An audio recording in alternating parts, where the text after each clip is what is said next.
Okay, we're ready for reading today, being Thursday, April 9th. You will need your Bright Side book today. We're going to read pages 102 to 104, and then you're going to read pages 105 to 107 and answer the questions on page 108. So, yesterday you started reading a story about Gita, the girl of Bangladesh. This is a missionary story. So, you were reading through, you saw how the missionaries came.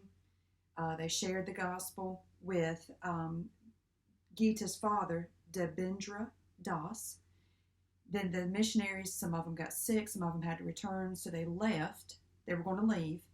They asked Debendra's if he would come and take over sharing the gospel. Okay? So it says that they, on page 101, they went down the river, they went, on the canoes. Then they got to the bus, they rode the bus, and then they got to the train. Had they ever seen a train before? No, they hadn't. So we're on page 102 today. Gita's house in the city was very near the train tracks, and soon the noisy engine didn't bother the family anymore.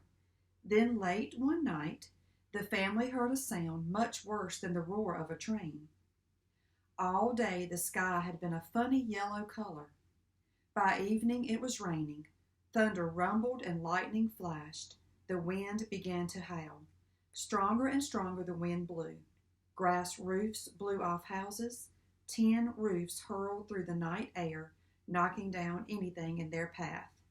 Mud walls crumbled under the lashing of the rain. When morning came, the storm was over. As far as you could see, there was nothing but water and ruin and destruction. A cyclone had roared through the city and destroyed everything in its path. Nearly everything Debendra's family had brought from their village home had been washed away. The little family huddled together on a pile of bricks while Debendra waded and swam to the missionary's house.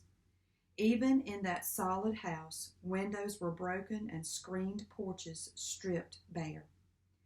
After the water had gone down, Debendra took his family to live in a warm, dry room over the garage at the missionary's house. Page 103. One night, Debendra finally understood that Jesus had died for him. He bowed his head and asked Jesus Christ to be his Savior. How peaceful and happy he felt. But his family was not happy. Gita stood in front of her father and stubbornly declared, "I was born a Hindu. I will remain a Hindu. I will never change my religion as you have done." Quietly, Debendra told the family, "I cannot make you Christians, but you must know that never again will there be an idol in my house." Each morning, Debendra now gathered his family from their chores to come into the missionary's house. Even Gita loved to sing the choruses and hear the stories, but she would not let anyone know how much she enjoyed them. The Bible stories were new to Gita. She could hardly wait to hear if Isaac delivered his son She could hardly wait to hear if Isaac discovered his son was a cheat, or if Joseph was ever going to get out of the pit, or what would happen to Naaman the leper. Gita also attended Sunday school and church with her family. In fact, people thought she was a believer, but in her heart she knew the truth.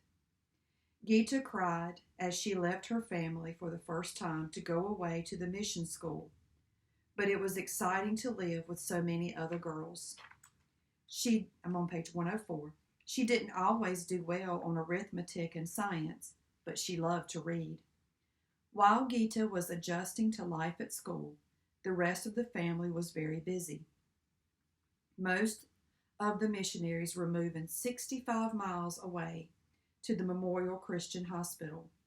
The Das family was moving there too. Since there were no houses built for the hospital staff, Gita's father had to rent a room in a nearby village.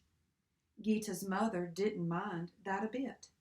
Now she had other women to talk to and a bamboo house like the one in their village.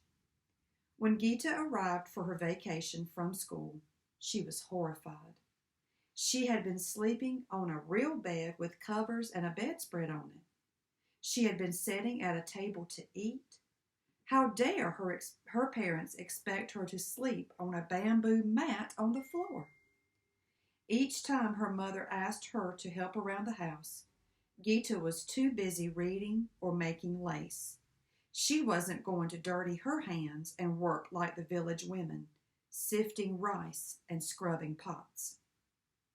When Gita's father heard about the situation, he thought of a plan. Take this basket and go out into the woods. Gather up, butterfly fell off. Gather up a whole basket full of sticks and twigs for the fire, he ordered. Sorry about that. So we're going to stop reading there. You will read pages 105 to 107 on your own. You'll finish up the story, and then you will answer the questions, the review questions on page 108. Now the questions on page 108 are dig deeper, the setting, and the main character. Okay? So you'll answer questions 1 through 5, and then we will go over those tomorrow, but on Tuesday of next week, we'll start there, and we will continue our reading in our Bright Side book. Not a lot left in this book, okay? So we'll finish that up. All right, so your assignment again, read pages 105 to 107 and answer the comprehension check on page 108. Okay, so if you're following along, we're ready for language.